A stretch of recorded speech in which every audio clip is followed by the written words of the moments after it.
स्वराज के प्रणेता लोकमान्य तिलक के चिंतन की प्रासंगिकता पर विचार करने का अर्थ है वर्तमान सामाजिक राजनीतिक परिदृश्य की चुनौतियों से पार पाने के लिए उनके चिंतन से कोई राह मिलती है या नहीं। मैं समझता हूँ कि तिलक का जितना बहुआयामी और ऐतिहासिक योगदान था, वैसा प्रमुखता का स्थान उन्हें हमारे इतिहास और राष्ट्रीय जीवन में नहीं मिला।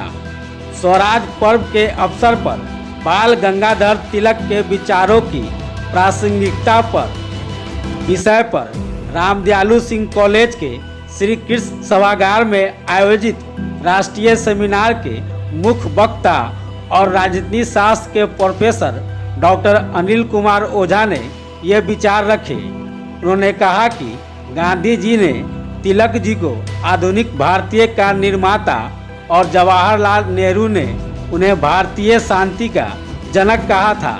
वे सही अर्थों में भारत के पहले जननायक थे जिन्हें समूचा देश तिलक महाराज कहता था। मुजफ्फरपुर बम कांड से लेकर बम्बई के प्लेग के बारे में अपने अखबार में लगातार लिखने के कारण उन्हें बार बार सजा दी गई, लेकिन तिलक की कलम रोकी नहीं जा सकी। तिलक जी पर आज जो सेमिनार कराया जा रहा है, आप सामने देखिए, वहाँ लिखा हुआ भी है रिलेवेंस ऑफ लोकमान्य बाल गंगाधर तिलक थॉट्स। तो आज के सिनेरियो में, आज के डेट में बाल गंगाधर तिलक जो अपने कर्म के बल पर लोकमान्य तिलक के नाम से जाने गए, उनके थॉट्स को आज के सिनेरियो में बहुत ज़रूरत है।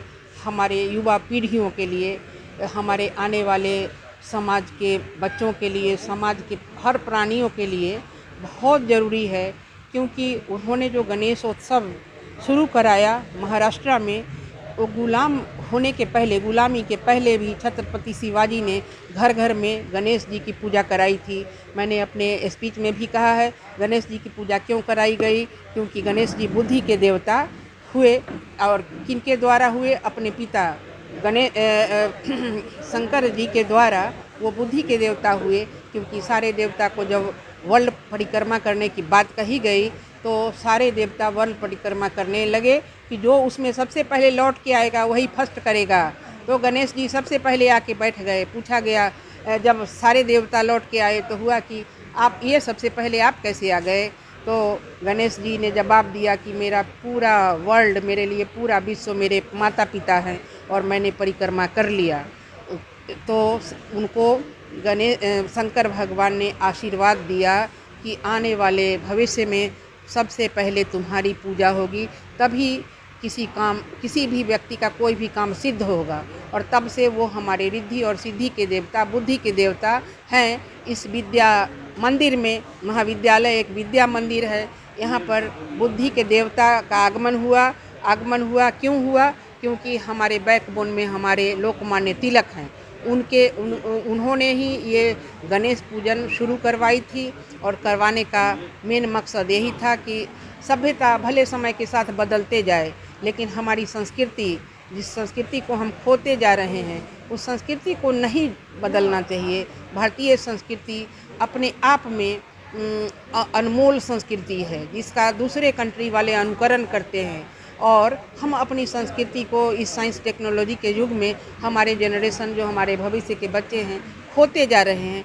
इसलिए आज का ये सेमिनार जो लोकमान्य तिलक के थॉट पर था, निश्चित रूप से हमारे छात्रों के लिए ही नहीं, हमारे समाज के लोग अगर पेपर में पढ़ेंगे, आपके मीडिया के माध्यम से जानेंगे, तो उनके लिए भी ये माइंड ब्लोइंग ही नहीं होगा, बहुत प्रेरणादायक होगा कि कैसे उन लोगों ने आज़ादी की लड़ाई में एक होने के लिए ये मूर्ति पूजा का स्थापना इसीलिए किया था कि इस बहाने, इस आयोजन में समाज के पूरे देश के हर जाति, हर वर्ग के व्यक्ति एक मंच को साझा करेंगे। और वही हुआ। लेकिन आज न्यूक्लियर फैमिली का युग आ गया है, और साइंस टेक्नोलॉजी घर बैठे वीडियो कॉलिंग के जरिए पूजा करा लेते हैं।